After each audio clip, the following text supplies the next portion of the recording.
Hey everybody, I'm Eric Oberembt, and you're listening to Be Authentic or Get the Fuck Out. We talk about real shit, what's on our minds, and don't give a fuck if it makes you feel a little uncomfortable. So sit back, strap in, and get ready for some real shit. Hey everybody, welcome back to another episode of Be Authentic or Get the Fuck Out. I'm your host, Eric Oberembt. We're here today with a special guest, probably somebody that no one saw coming. We haven't even dropped hints, but we might after we do the filming, that he's on today. But I want to introduce, and we'll decide afterwards if I can say this, if I can call you my friend, but my friend, Steve Badger. Steve, thanks for being here, man. Well, thanks for having me. And you absolutely can call me your friend. Perfect. We've hung out a few times and had some lunches. And yes. I think we have some similar interests in things. Well, nice to be here, my friend. Thank you. And speaking of that, I want to go back. What was the name of that Italian joint that we ate at?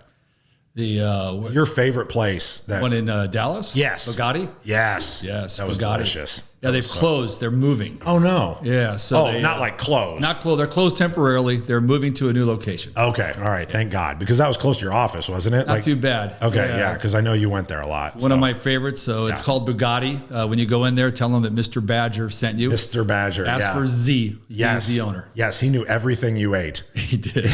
Yeah. And he just kept it coming. He did. Yes. It was absolutely delicious. Thank you for that, by the way. So for everybody listening, watching, this is not your typical Steve Badger interview, right? This is not the Darth Vader fucking interview. This is not the Dimitri interview. This is not all the other ones that Steve's had to do in the past where he has to talk about roofing, the insurance, the insurance companies and all the other bullshit that we all fight about, right? I've got a couple questions about that at the end that I'm actually generally interested about, but we're not talking about fucking how to get starter paid for today, right? Like we don't give a fuck. The purpose of the interview today for everybody listening is I want people to learn about who Steve is, because before Steve was Darth Vader, right? Steve was Steve.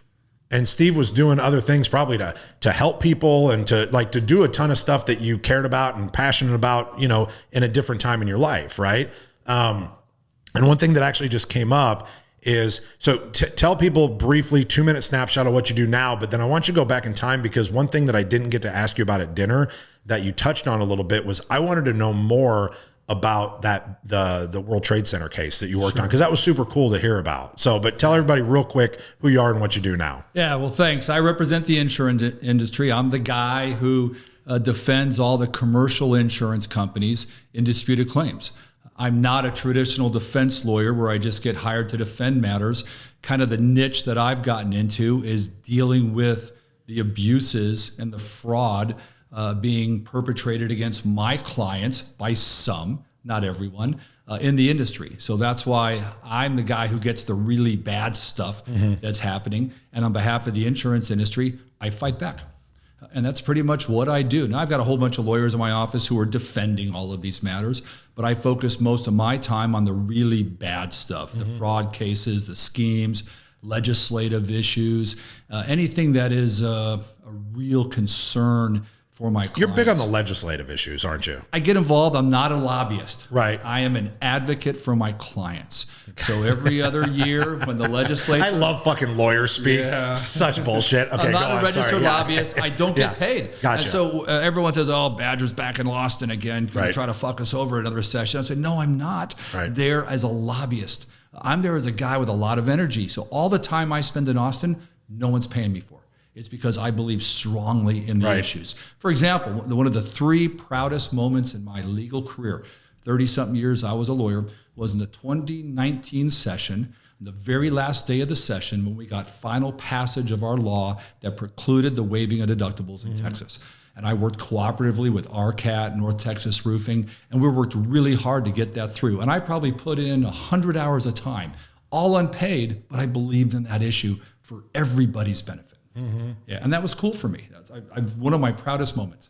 So that's interesting you brought that up, because I've had numerous conversations with people.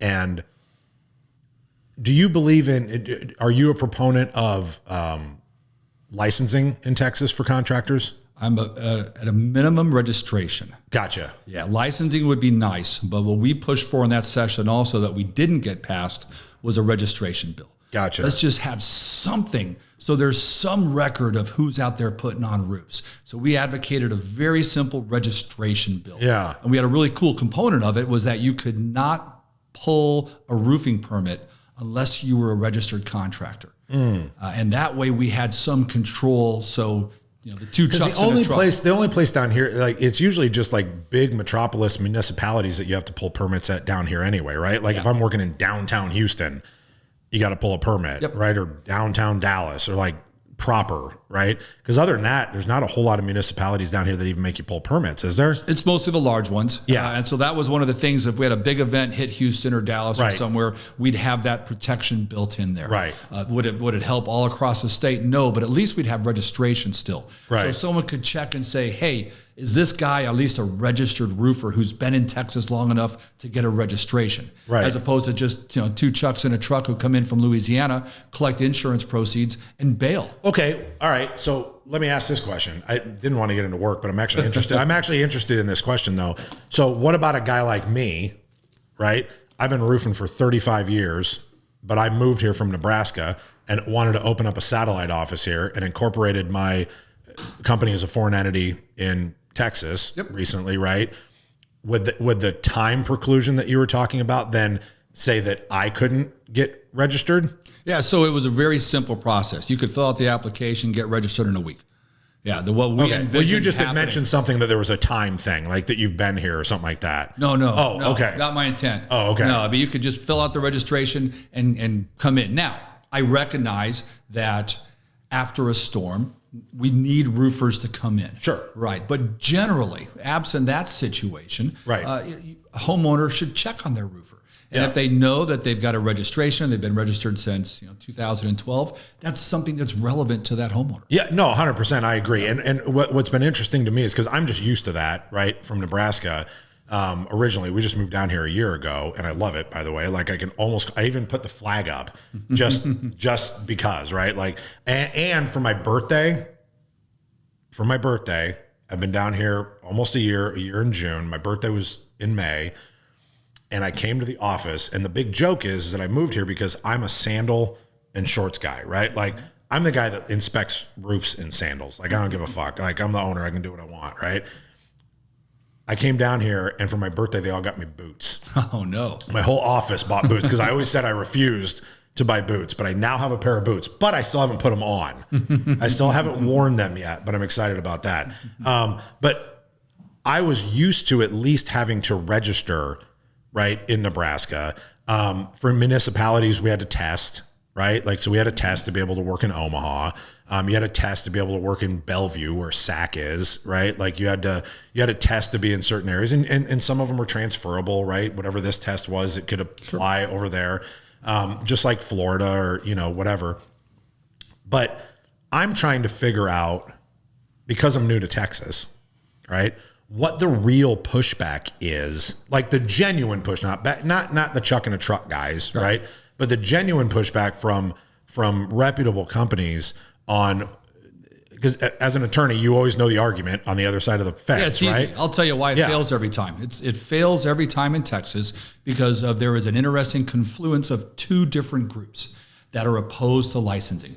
First, we have the Democrats who are opposed to licensing because the minority contractor groups don't want any licensing. So they got all worked up and say, oh, the big bad Republicans are coming after us so they can document migrant labor. And so they're going to get us so we cannot have licensing. So that riles up the Democrats, and they're opposed to it. But the Democrats are the majority or the minority in Texas. So they don't have enough votes to kill it. But then on the Republican side, there's a small group of Tea Party Republicans who are opposed to any regulation. We're Texas, no regulation is good. So the Democrats get together with just enough Tea Party Republicans, and they kill the bill every single year. Yeah, every time. And that is exactly what happens. If you look at who votes against it, that's how it gets killed. That's interesting because, like, in theory, I am against all regulation, right? Like, I hate the government in my fucking business with anything, right? With my life, with my business, whatever. But at the same time, I have that, how do we weed out the shitty people. And I think people well. be surprised that so much of what I do is really consumer protection related. Yeah. I mean, I see people getting ripped off every week by a few bad contractors, public adjusters, lawyers, others. I see that with what crosses my desk. So I am always focusing on what can we do to help consumers. Every week, a couple times a week, I get a call from someone, a Mrs. Smith, a Mr. Jones, who's been ripped off by somebody in the claims process. And if you Google roofing contractor, fraud, Texas, whose name pops up? Right. Mine. Right. So I get all these calls and I help as many as I can for free. I don't get paid for this stuff. There's because no money again, to be fair, that's not your client. They're not my client. I got no upside. And also, I'll say it honestly, if I referred that homeowner to any of the policyholder and attorneys in Texas who work in this area, they'd all say, I ain't got time for this. Yeah, they got nowhere to turn. Right. Because That's there's true. no money in it. Yeah. No one will represent Mrs. Smith on her $15,000 roof claim. And that's a real problem. It's a real problem. So when people say, oh, no regulation, I see that regulation, or at least a registration bill, would help. Is it going to solve the problem? No. Do people have to be smart? Yes. Is the concern that it opens up another can of worms too, though, down the road? I don't think so. I mean, does What it turn kind in? of worms? Well, I don't know. You brought up the migrant issue. Like that just happened in Florida and nobody can put a fucking roof on now. Yeah. Right? Like, I mean, that turned into a shit show. I've got friends down there that have thousands of squares open up and they're like, everybody left because they didn't want to get deported. So we anticipated this issue. When we sat down and drafted the bill in 2019, all right, what are the issues? What are the arguments that come up? And we put in the bill a specific line that said, nothing in this bill requires individual roofers to register in any way. We made it real clear that the actual laborers had no registration requirement. Oh, so not like Florida where the subs have to be licensed as well as the GC. This was just whoever signs the contract with the homeowner had to be registered. Got it. We recognized they could still hire their crew, their migrant labor crew. I'm a Texas guy. I know how it works here. And we had no requirement that they be registered. Just the person collecting the insurance check from the homeowner. Got it. So we anticipated that issue. We addressed it in the bill. But despite that, what are they arguing on the House floor? This is going to address migrant labor. They're all going to have to get registered and deported. Gotcha. And it was just a flat out lie, but it riled them all up and they all voted against the bill and it died. Interesting. And there was a bill filed this session. I didn't get behind it because I know it's a loser. Yeah. It didn't go anywhere. Didn't even get a hearing. Right. Now, maybe in 25, the next session, if we all got together again, reached out to the right people, made a real effort to say this is still a problem, maybe we could do something. We'll see. Yeah, I'm very interested now that I live here, and obviously my business is open here now. Like I'm trying to get a little bit more involved and learn the more Texas stuff, right? Because it's a different world down here than it is, up north. It's different, and I'm okay with, to be honest, like I don't get too caught up in any of it because I don't see those people as my competition either.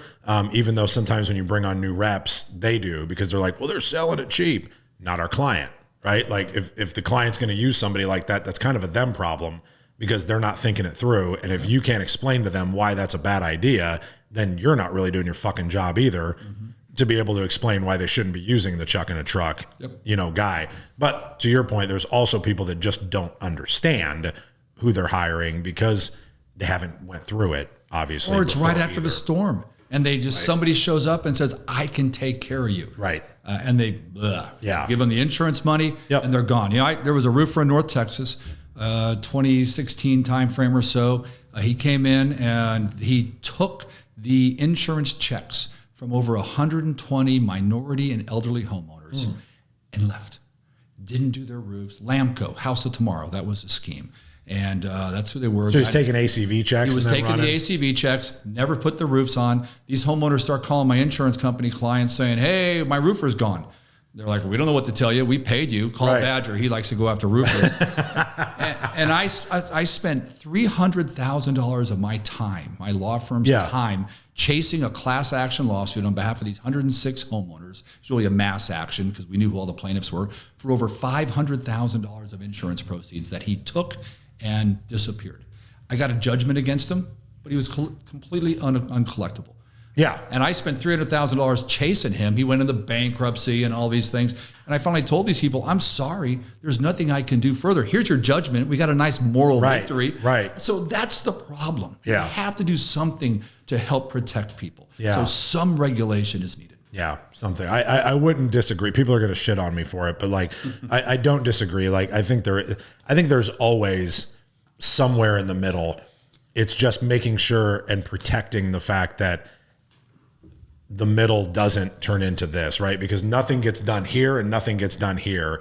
If we can actually have an agreement, but making sure that this side isn't saying, once I get there, fuck you. Now I can get over here, right? And making sure that that can't happen, right? To your point, and making sure that there's certain things in place to make sure that it doesn't. So, well, it's like the whole claims process and all the issues we're fighting about in litigation and claims. There is kind of an equilibrium where everybody's equally unhappy. Yeah. Right. As opposed to the scales tilting too much one way, where the policyholders can take advantage, or there's too much for the insurance company. Yeah. We need to figure out where that middle is, where we're all equally pissed off at the other side. So I'm going to ask a question about that at the end, because that's actually what I want to close with. But the one thing that I did want to ask you today, and the reason why is I actually used to start every show with this question, and I kind of got away from it. But like, so you're busy, right? A little. You've got a lot of shit going on, right? And you took the time today to drive down to Houston from Dallas to sit here for an hour with some asshole contractor that has a podcast that doesn't talk about roofing generally. And what I want to know, and what I want the people to know is, why did you think that it was important to be here and to be, because I mean, it's about being authentic here, right? I mean, and you knew that coming in, but why do you think that's important? Why do you think that this is an opportunity to show something different? Yeah, I'll be really candid in how I say this. I want people to know that I'm not some asshole insurance industry whore who has blinders on and drinks the Kool-Aid, and all I care about is saving my insurance company's money. That ain't me. Right? I know that in this industry, there are problems on both sides. I know there are problems on my side. My job, I'm hired. That's my job. I'm a lawyer. I get hired by a client to address an issue. So that's what I do. When someone's trying to rip off one of my clients, I get really aggressive in addressing that issue. But when I'm done with that, and I take off that hat, that Darth Vader hat, all those things, I'm just a guy. I'm a guy who likes to go hang out and go have a beer or do whatever. I get along with most of the people on the other side. John Hoteling and I are going on vacation next week together for a year or a week. Where are you going? We're going to San Miguel. Nice. Down in San Miguel de Allende in Mexico. I've got a place down there. Nice. And John and Yulia have not been there. So we're going down there for a week to hang out. John and I are mortal enemies, right? We debate against each other. We have cases against each other, but we get along. And we have a lot of common interests. So I want people to know that while Badger is Badger, doing his job as an insurance industry lawyer, you take that hat off, I think you'd probably like me, most people. And so that's important to me, to get out and meet people and go to events and talk to people. And then also it just helps my clients when the other side says, okay, he's rough, but he's also fair.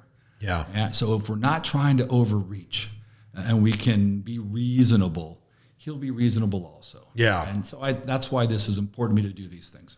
So here's what's really funny is, I love that you said that.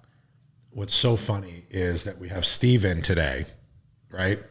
And whose podcast is dropping today? Bradley Gardner. So it's just like, obviously, in the point of that comment is to show people that like, all I want to do is talk to everybody, right? And I want to get everybody's frame of reference. I want to get everybody's insight and input, right? I might disagree with you, right? I probably disagree with you on a couple of things. I disagree with Brad on a couple of things. And on our show, I fucking told him that I did. I hope you actually watch it because we did. And I think we talked about you, right? Did we? Briefly? Yeah. Okay. But we did, but not in a bad way. I'm sure Brad did, but and I love Brad, right? Like I love Brad. Like Brad and I have known each other for a long time. He got sober in Roofers in Recovery. So like we have a super special bond, like I love Brad, but he is the antithesis of, what you do, right? As well. But to your point, it doesn't mean that we can't coexist. Right. It doesn't mean that we can't coexist and we can't have conversations. And so I was actually, it keeps coming back. So I'm just going to stop fucking around with it. I was going to wait till the end, but one of the things that I wanted to ask, because to be completely honest, I don't know who the fuck else to ask this question to. Right. But in all of the issues that happen on a daily, right? Whether it's in large commercial files or it's in small residential files, whatever it is. And you've got this one huge organization, right? Like all the insurance companies, they all know each other and they all band together and we all know that, like they talk, right? And then you've got the contractors who, are trying to fight. It's David Goliath, type of thing. We know that, which is fine. But if real change were to ever actually occur, the stuff that I've been involved in the last couple of years and getting some insights into having conversations with you and some of the other things that I used to be part of, I still don't know who in the fuck you would actually have a conversation with to get something done. And I wouldn't even know anymore where to start because there's so many layers of everything, right? And there's no spokesperson other than like first party litigation attorneys, right? To be able to be a spokesperson for a policyholder side or whatever, or even a contractor side, even though that's not their client. But how would you get legislature, right? So you get to go to a legislature and try and get things done, right? But there's no legislature. There's no mediation. There's no room to be able to do that in. You get to have appraisal maybe, right? On like a file, right? But there's no opportunity for actual like leaders to sit into a room and have uncomfortable conversations and say, how do we fix this shit? Is that something that is even possible in the human realm of today? Absolutely. Who the fuck is that person? Well, it's not a person. It has to be. There's no person. But there has to be a human that makes decisions. There has to be a human who has the energy to begin the dialogue. Okay, you have to have someone. Who ends the dialogue? The interested stakeholders get together and address an issue. The grown-ups get together and address an issue. So let me give you a couple of examples. Yeah, please. 2015, insurance industry was pissed off at public adjusters. Okay. Public adjuster trade group TAPIA, Association of PAs, recognized there were some problems in their industry. We got together, we talked, and we amended the public adjuster bill to address those issues, or the public adjuster legislation. We addressed those issues, and we fixed the problem there. 2019, with the deductible issue, same thing. Now, those are issues that can be fixed legislatively. Okay. Right? There are issues that are harder to fix legislatively. For example, why can't we all just agree what has to go on a simple Texas residential roof? Right? Why do we all have to argue about whether drip edge, whether you get GCO and P, whether they got to get a toilet, right? All these different things. Yeah. And we've had a discussion over the years about how do we fix this? And I've said, look, let's get people from the roofing industry, the insurance industry, maybe a couple PAs, let's get them in a room and let's draft a Texas standard roof spec. Right? So that's really where the bulk of the fighting is. When people come up to me, they're mostly not angry about my commercial clients as a whole. I mean, I hear individual complaints. They're really upset though about State Farm, Farmers, Allstate, those guys. And they won't pay for this, they won't pay for that. So why don't we get together, let's draft a Texas standard residential roof spec. Tell you what, the GCO&P isn't needed on a standard job, all right, just a simple roof job for Mrs. Smith's house.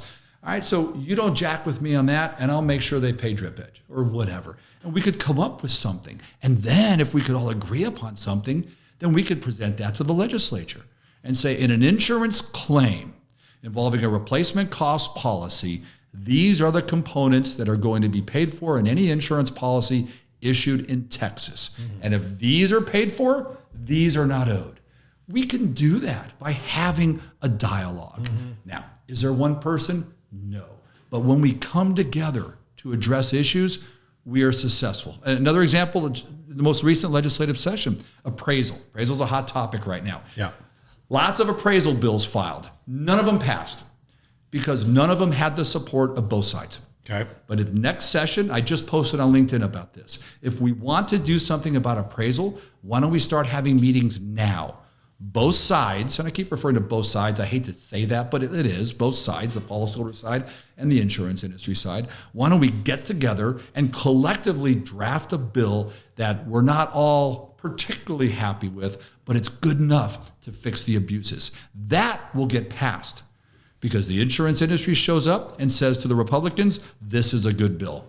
The plaintiffs' lawyers show up and say, yeah, we drafted this with the contractors and PAs, and then they get the Texas trial lawyers to support it, and the Republicans like it. And then I call TLR, Texans for Lawsuit Reform, who sit in the middle and know everybody, and I can say, well, they really don't sit in the middle. They're just very active, but they have the ear of a lot of people, and I say, this is a good bill, both sides support it, and it'll pass. That's how we get stuff done, by dialogue and working together. There were some of these fringe new groups that are out there, these new policyholder groups. They put in some really stupid bills. And I don't know why they bothered, because they said things that the insurance industry was going to oppose. And I knew they'd get killed eventually in the process. So that doesn't work. Right. But I'll say it one more time. When we come together for reasonable resolution, it gets passed. And who wins? The homeowner, right? Right. Because we're not fighting about all this bullshit. And claims get settled quicker. Right. So it's the best answer I got for you. It's a good answer. And you know, and while I was listening to you, it made me actually think a little bit, because, you know, as a contractor, right, my client is the policyholder, right? But in all of these conversations that we have, I'm starting to think that the disconnect is that public adjusters have their people, and their people that can fight and legislate in their group, right? Mm-hmm. And attorneys, well, they're fucking attorneys. They can do whatever they want, right? And the insurance companies have their conglomerate, right? And the attorneys are representing the policyholders, and the PAs are representing the policyholders. But who are the people that are really getting the most pissed off are the contractors, right? But the contractors don't have any fucking rights and don't have a lobby really either, right? Or a true advocate. To your point, we don't have a Steve Badger advocate, right? Because the only people that really can be advocated for are the policyholders, right? So in theory, anything that is for the policyholder should be also for the contractor, since they're our client, but that's not always how it works out. So there needs to be another seat at the table, right? Does that make sense? It does, and because I say this a lot, a roofing contractor is a stranger to the insurance contract, right? The insurance contract between the insurance company and the policyholder. Yeah. The contractor is not. But so is the policyholder. Yeah, well, I know you make that argument. That's right. I mean, it's true. Like, there's nobody fucking that's read their homeowner's policy, right? Yeah. The only people that might actually be educated on a policy are people that own large commercial policies, because they're higher level people that are spending millions and millions and millions of dollars on properties and insurance and all that kind of stuff, right? Even when I got my house down here, I was like, okay, I need a policy on it, and I just want to make sure these three things are included. Make sure I got code upgrade, I got this, and I got this, and I got that, right? But like, the normal homeowner has no idea what's in their policy. They don't, but they do have protection, because most homeowners insurers in Texas are admitted carriers, they're called. What's that mean? It means that they are admitted to do business in Texas, and the only way they can do business in Texas is if they get their forms approved by the Texas Department of Insurance. What, we talking about the insurance agents? No, we're talking about actual insurance companies who issue policies. Oh, yeah, okay, I'm sorry. Their forms, the policies, have to be approved by the TDI. Okay. Right, so there is protection, because the TDI will review these forms, and if there's any weird shit where an insurance company is overreaching, the TDI will not approve them.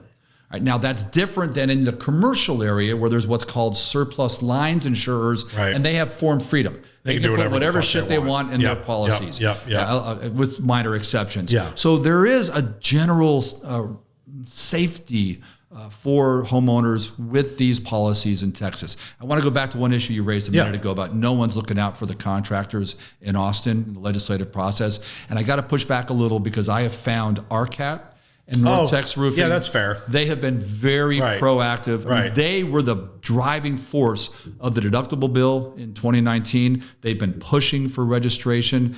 They've been led a little astray to go down some weird paths of shit that was not going to ever pass. But they have a very strong presence. That's fair. They have their roofing day. Yeah. And then also... I forgot about them because they won't let me in right now. Oh, really? No.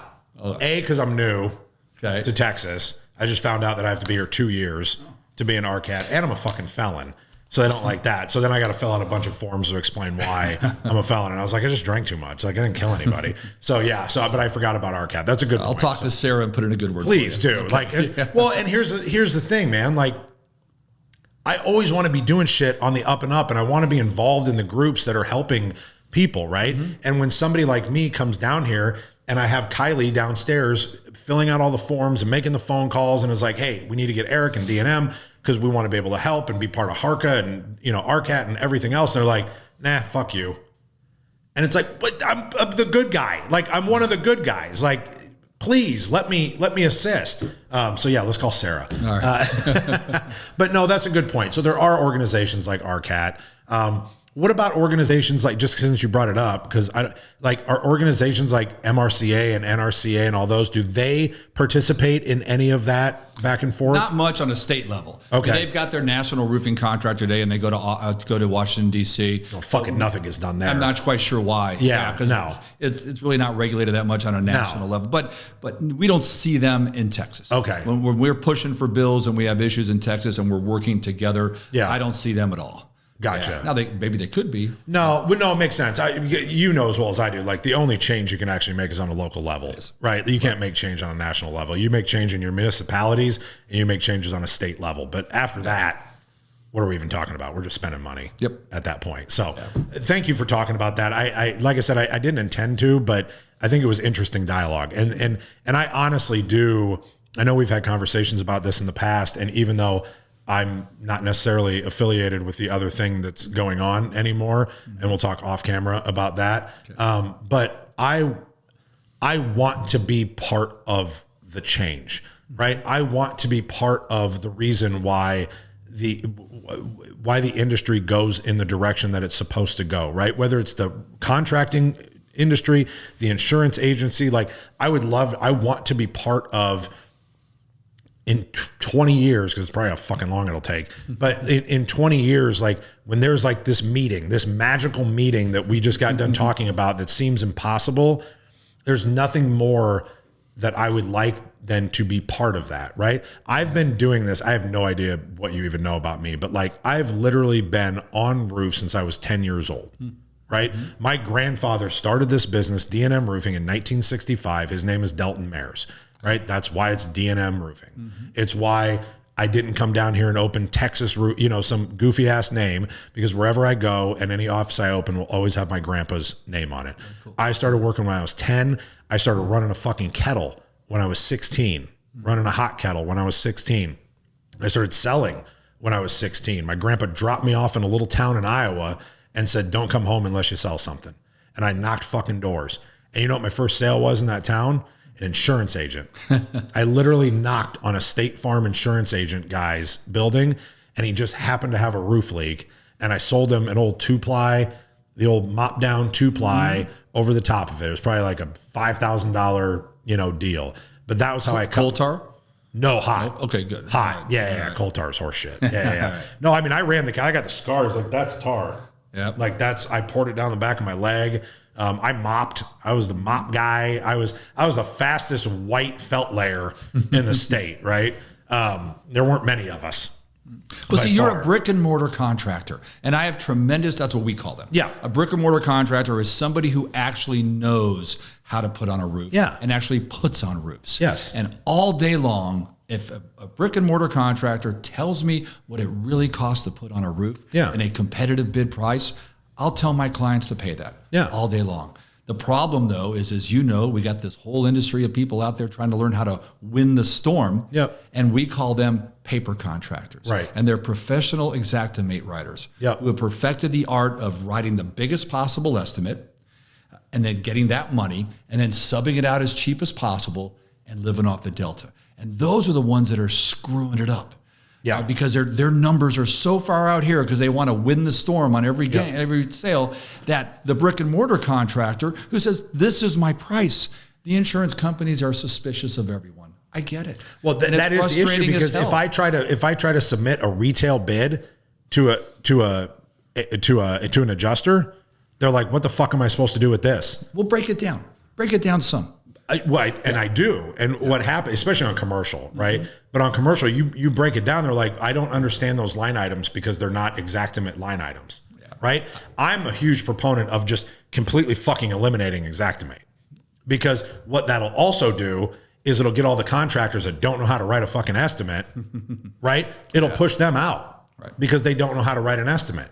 The only time I write an Xactimate is when I'm forced to, because it's an insurance claim on a house and I don't have the time to argue on a $20,000 roof, right? I'll argue on a $500,000 roof, right? That I'm writing it properly. These are the components that actually go into it. This is my labor associated with it, and this is my margin. And I'm fair, right? That's an easy argument. It's easier to make it on $1 million job than it is on a $20,000 job, because I think that those desk adjusters and those adjusters, they're just not trained to deal with. Is that fair? Oh, absolutely. They're trained. They're trained on Xactimate, right? And it should have been called General-Mate because there's nothing exact about it, right? Yeah, I mean it's poorly named. Yes, but remember, it is an estimating software. Well, I remember that. Right. They don't. Yeah. Well, they need to remember that. Okay. At the end of the day, what is really owed is what it really cost, the amount actually incurred to reasonably replace that roof. Thank you for bringing that up. Oh, no. No, because I have a genuine question, because you've said this. I saw you talk about it at your event that you invited us to, that we got to speak at, which was awesome. And I've seen you post about it a lot, because you are the fucking king of LinkedIn, by the way. I mean, if there's a king of Facebook, like homeboy, like I'm sure you're hiding on Facebook somewhere, like watching shit. Yeah. Oh, yes. Okay. Yeah. You but I admit that. Yeah. But like LinkedIn, no one's ever found me. Though. No. But like on LinkedIn, he is fucking there. Like everybody knows Steve on LinkedIn. But one of the things that you talk about, or that's been mentioned, is, and it goes back to like Jen's retail model, right? Is the actual amount incurred. And I saw a post that you actually made the other day that said, write the check, that's what's incurred, and then send it to the insurance company so that they, quote unquote, will pay it, right?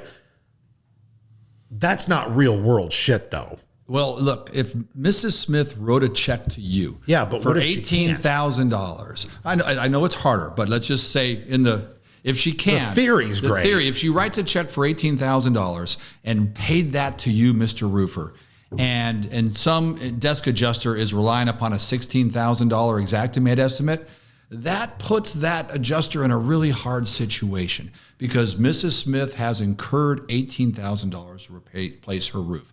I understand Mrs. Smith doesn't always have $18,000. She doesn't have enough money for a fucking deductible, Steve. I know that. So I get that. But in theory, but if she's signed a contract and is going to say, I think the reasonable price is 18 and not your 16, right? If someone calls me up and says, Badger, what should we do with this? I'm saying, you're fighting about $2,000. And that's what a lot of these are, aren't they? Yes. $2,000, $4,000. I say, here's what's going to happen. Because $2,000 to $4,000 on the contractor side, a lot of times is the margin. I understand that, right? And then what are you going to have to do then? You're going to have to recommend to Mrs. Smith, get an attorney, or get an appraiser, right? And then that's going to cost her everything, right? It's going to cost her, and it's going to cost the insurance company, right? So I'm going to recommend to my client all day long that they pay that.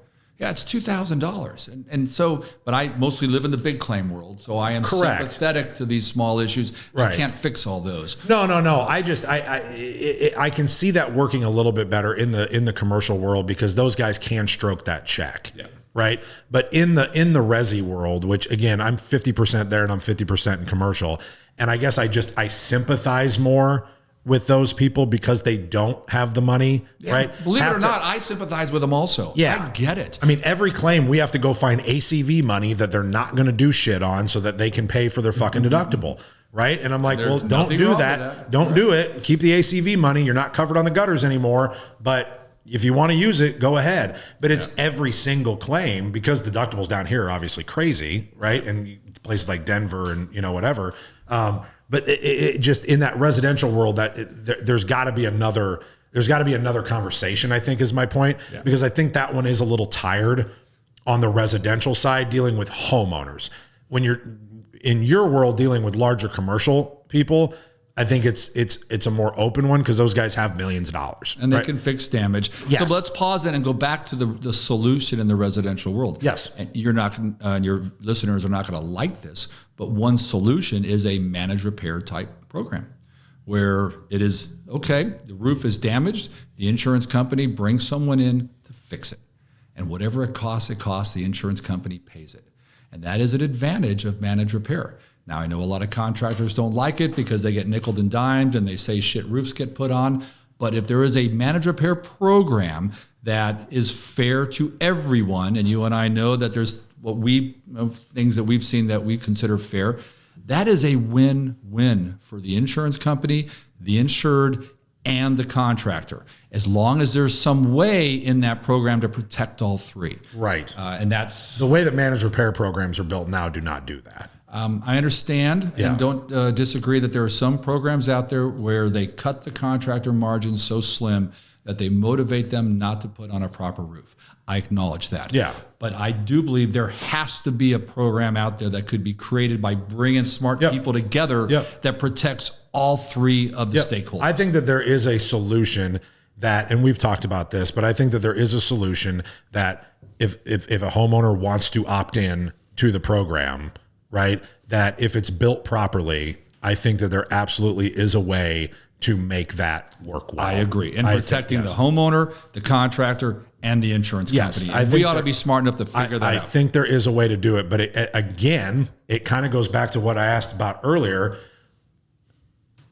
It's finding the right people to sit in the right fucking room and actually get it done. Yeah. You know what I mean? Because that's been the struggle, that we fought for the last couple of years, is getting the right people to have the right conversation and then not get fucked by that person. Right? I mean, it's a real thing, right? I would love nothing more than to see something good like that come about. I would love to see that. But it can't be the way that it is now. Like, the way that it is now is, I'm not going to say corrupt, but it's wrong. It's not right for, to your point, all three parties. It's not benefiting all three parties. It's really benefiting, four, because the managed repair program is one of the four that's also involved, right? So it's benefiting the managed repair program and the carrier, but not the homeowner and the contractor, since they are kind of aligned, right? But I think that there is a way to do that. Okay, we've been going a long time, but I'm not done. One of the things that we talk about a lot on here, due to my mission and giving back and recovery and helping people in recovery and things like that, I've got other things that are a purpose that I give a shit, that get me up in the morning. I will be fairly disappointed if you say that your passion and your purpose to get up in the morning is to defend the insurance company and go after fraudulent, contractors. I would really like to know, and I'd like the people to know, what is Steve's real why that he gets out of bed, and what does he really care about every day that pushes him to continue doing what you're doing? Yeah. So let me first say that I am passionate about my work. I believe that, but it can't be your why. Like, my job is not my why. Yeah, it's not my why. Right. I have a lot of energy, and I use my energy in a lot of different areas, with my family, with friends. I think people will find that I am, I'll be authentic. I'm the most generous person in my realm of life. Mm-hmm. I take care of a lot of people. I help a lot of things, and I get up every day and I work hard, so I have the ability to continue to do that. Sure. Whether it's family, friends, charitable things, whatever I'm interested in, I want to be involved. I want to give. I want to do stuff. And so I work hard to continue to be able to do that. For example, my 4 contemporaries in my office, my 4 partners who are my age, are all done by the end of this year. Oh, really? Done. They're all retiring and either already have or they are now. And I've been very successful and very fortunate, but I would have to cut back on doing some of the things I do. And I don't want to do that. Yeah. So I want to keep working. Plus, I really love what I do. I mean, it is, I will not withhold saying that I do love my job. I love being Steve Badger. Okay? I get it. It's fun doing that. But I do it for other purposes as well, and mostly to have the ability to share. Yeah. What are a couple of those things that you love doing, like charity-wise? What's something you get behind that we could promote?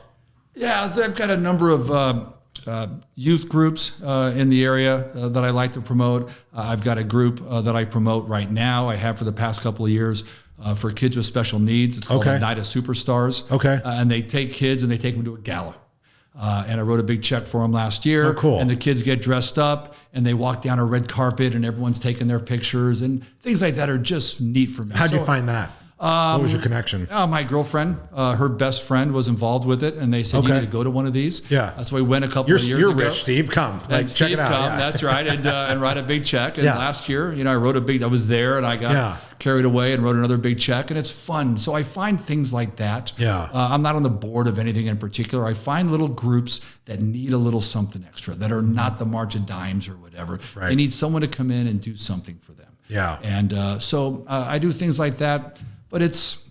I just enjoy being out there. Yeah. And have made something, you're an action junkie, right? This is why you do Are this. you? Hey, I love action. Sure. Yeah. I love, but do you like thrill? Are you like a thrill guy? Oh, fuck no, man. No, I'm not a thrill guy. Okay. Some people say, you need a bungee jump or do that stuff. See, no. I am. No, I do not put my life in the hands of anyone making $12 an hour. All right, that's one of the things I say. Fair enough. Yeah, and so I can't do that. I was in Vegas for the weekend, and I saw the people flying down Fremont Street in the little straps. So you don't want to go on a vacation with us and go scuba diving with sharks with me? No. Okay. No, all right. No, I fucking offered. No, you heard it here, folks. I invited Steve to go scuba diving. He said no. Okay. Yeah, all right. So absolutely not. Okay. And, in fact, I scuba diving once. Yeah. And I hated it. Really? No, I was claustrophobic. I couldn't do it. That's hilarious. It's like the only thing that I love more than golf. Like, is that? Do you play golf? I do. I love golf. Are you good? No. I took. Are you being humble? No, I'm not. Okay. No, right. I shoot in the low 90s. Okay. Well, that's all right. You're not embarrassing that. I'm not embarrassed. Okay. Yeah. All right. Well, then we can play golf together. That would be fun. Okay. We can. Yes. I play golf a lot. Like I played golf since I was like 6. Yeah, and I started when I was 48.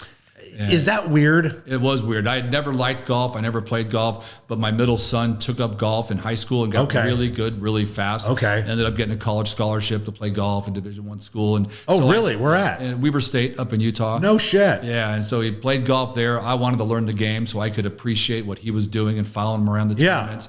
So I started playing really late. And I'm like you said, I'm good enough just to have fun. Yeah. And I'm just good enough to get mad. Yeah, you can't get mad. Right? Like, I've had to tone that down over the years, but I compete, right? Did you play sports growing up? Not really. I mean, I played soccer, but okay. Yeah, but like, because I have that competitive in everything I fucking do, right? Like, I went to a retreat a few weeks ago, and I forgot that I'm 44 and started playing basketball and forgot that, like, I want to kill people when I'm playing sports because, like, you don't play to have fun. You play to win because you know what's fun? I get plenty of that. Winning. I get plenty of that in my job. And that's true. That's fair. So you get that kind of reward, that action part of it, of the winning in the sports side. You get that gratification. I do. We talk about my greatest victories, talk about the 9/11 case, those things. Yeah, let's close with that. I want to learn a little bit more about it. Tell people what you did with that. Well, I'll step back further. For the first 20 years of my career, I was a plaintiff's contingency fee lawyer. So just like all the policyholder attorneys in Texas who work on a contingency fee representing plaintiffs, that's what I did. Okay. But my clients were insurance companies. So I represented insurance companies in large subrogation matters where they paid a claim and then they had the right to sue whoever's fault it was. And that all began for me in 1992 after Hurricane Andrew, when I got asked by a large commercial insurance company, Factory Mutual, one of my dear clients, had been a client for 30 years, my entire career. They said, hey, will you guys come down and look at sub-row potential for Hurricane Andrew losses? And we laughed and said, who are we going to sue? God? Right. I mean, it was a big old hurricane. Yeah. But we went down there and we started seeing buildings that came apart that should not have come apart because the wind speeds weren't very high. So I walked a couple hundred roofs after Hurricane Andrew, what was left of them, and I sued roofers who didn't properly adhere single plies. They didn't use the correct amount of adhesive. I sued architects and engineers who didn't design perimeter flashing patterns properly. I sued manufacturers. Later on, I sued PVC manufacturers who put out roofing products that were not hail resistant. And I did that for 12 years, almost all roofing subrogation, which is how I learned about roofing. Okay. Because I was suing everybody in the roofing industry, between contractors, architects, engineers, and material suppliers, on behalf of my insurance Were you successful against contractors for not putting enough glue? Yeah. Were you? Yeah, those are easy because they don't comply with the code. And then a roof blows off in 70-mile-per-hour winds outside the main hurricane And you were able zone. to prove it with shit that was blown down the street, or was it still just kind of flopping on the roof? It'd blown off, and I could see the adhesive patterns were not fully adhered, and they were just doing the zigzag or different like things you would like with that. insulation board. Yeah, Yeah, okay. I mean, they just weren't doing things properly. Gotcha, okay. So those were easy. Yep. And the fun ones were suing the PVC manufacturers. Remember the old Trocal product? I sued the shit out of Trocal. That was a ton of fun. And then in 2002, I got a phone call from a client, and they said, "Hey, we insured the World Trade Center, and we're going to pay $2.4 billion in claims. And will you go evaluate subrogation potential for our 9/11 losses?" So I flew to New York and basically lived there for 7 years. Oh, wow. And we sued the airlines and aviation security companies who provided aviation security at the airports, where the two flights, the American Flight 11, United Flight 175, they took off from Boston Logan Airport, and the airlines were responsible for security there, and they let the 10 terrorists onto the planes with prohibited weapons, knives, pepper spray, and mace. And we sued the airlines for billions of dollars for allowing 9/11 to occur. And I lived there for several years, litigated that. And won? We settled Okay. for $1.2 billion. Well, so did everybody feel like they got fucked a little bit, or did one side feel like they won? I think we were happier on our side than the airlines were happy, because they did not believe they had any liability at all. They believed this was an unforeseeable terrorist attack. No one could have foreseen this. This was a government failure. If anything, we shouldn't be responsible for a terrorist attack. So you got your client back half their cash. Yeah, I had to divvy some of it out to others who were in the case. But we got a really nice piece, and then I had that on a contingency fee. And so that turned out really nicely for my firm. Yeah. And then in 2011, when we settled that case, I was literally going to retire. Yeah. I was going to quit and move to Park City, you were Utah. how old? I was, 11 years ago, so I was 47. Okay. 58 now. Okay. I was going to quit and do something different. Yeah. And then I started getting calls. I was back in Dallas, and I was just kind of helping some young lawyers. I started getting calls from insurance companies, and they said, "Hey, Badger, we're getting all these goddamn hail claims. Will you please look at some of these?" And I started looking, and I could see something was going on in the industry, because we had never had this number of hail claims in our office before. So I coined the phrase, "What the hell is going on?" and started having my conference and started being vocal, not on LinkedIn then, but just being vocal, writing articles, and it took off. So that was a 9/11 story. And in fact, I'm still suing the Kingdom of Saudi Arabia for their role in 9/11. Really? Yeah, so that lawsuit. How the hell does that work? On. How can you do that? It's hard. It's really hard. Yeah, like where do you sue them? Yeah, I sued them in New York, in the Southern District of New York, same place we had our airline lawsuit. That's still pending, because the allegation is that the Kingdom of Saudi Arabia provided material financial support through some of their representatives in the United States that ultimately ended up in supporting the terrorists. But they don't have any legal obligation to come back here and defend themselves, do they? Well, they're here paying lots of money to very expensive lawyers in New York are to defend them. Yeah, because they know if we just went and got a default judgment against them, we would attach all the Saudi assets in the United States. So they have to defend. Okay. All right. Yeah. All right. That now makes there's sense. issues about whether you can sue foreign governments. Right. That's kind of what I was wondering. Things. Yeah. There's sovereign immunity issues. Yeah. Went all the way to the Supreme Court. Congress changed the law. There's a 3-hour story on that case. I'm not the lead lawyer. I was the lead lawyer in the airlines case. I acted on behalf of all the plaintiffs. Are you still involved a little bit? I'm still involved in this one. Yeah, but I'm not the lead lawyer. Okay. Basically, I'm along for the ride on that one. I call those lawyers and say, hey, send me a check at the end. Right. For the aviation case, I was a lead lawyer on behalf of everybody. And so people don't realize. That's cool, though. Like, I was a plaintiff's lawyer. For 20 years, I was a plaintiff's lawyer pushing cases forward. And I think that's part of the reason my attitude in defending insurance companies is different than most defense lawyers. Because most defense lawyers defend, right? Some people will say they bill, settle. Right. And I tell my young lawyers, we are going to treat our defense cases like I treated my plaintiff's cases. We're not going to defend, we're going to offend. We're going to get on the offensive and push issues forward. And that's served me really well. Yeah. It's been an approach to these cases, which is probably why I've gotten more aggressive than a lot of people in pushing issues. Sure. And it's fun for me. Yeah. Well, I hope that when you're not offending, that we do get more time to get together and find that middle ground. Now, the way we've been going for a while, and I appreciate your time. Yeah. So the way that because I know you've watched all of my episodes, but the way that we end most of our shows is I always know that there's something that I maybe forgot to bring up, or something that you were like, man, I really want to make sure I get to say this or something before the show closes. So I always give my guests the last couple of minutes to either reiterate or bring something else up or tell me to go fuck myself. One of the three before we close the show. So the floor is yours. Well, thank you. I'll end the same way whenever I end a presentation I give to anybody, because I think it's the most important aspect of discussions, no matter whether it's just on my side or amongst the different sides, is if you have a concern or an issue, reach out to me. Mm-hmm. I mean, every day I go home and I sit down at the end of the day and I have my dinner, do what I do, and I open up my laptop and I respond to 20 or 30 emails from people in the industry. And so people email me about stuff. sbadger@zelllaw.com. That's my email address. Mm-hmm. Send me an email. Anybody listens to this and they got a question about something, I am a huge proponent of dialogue, right? So people should reach out to me, because I learn when people reach out to me and raise issues, and then I respond, and then I hope people learn from what I say. Yeah. So that's why I'm here, and that's why I want to have discussions with people, because if we come together, like I've come together in the past with Tapia and RCAT and others, we can fix a lot of this shit that we're all unhappy about. Yeah. And let's keep doing it. I don't disagree. And the one thing I'll say is that he does actually respond to emails. Like you're better than me at responding to emails probably. Steve, thank you for being here. Yeah, thank you for taking time out of your day to be here at this, dumb show where I curse at people.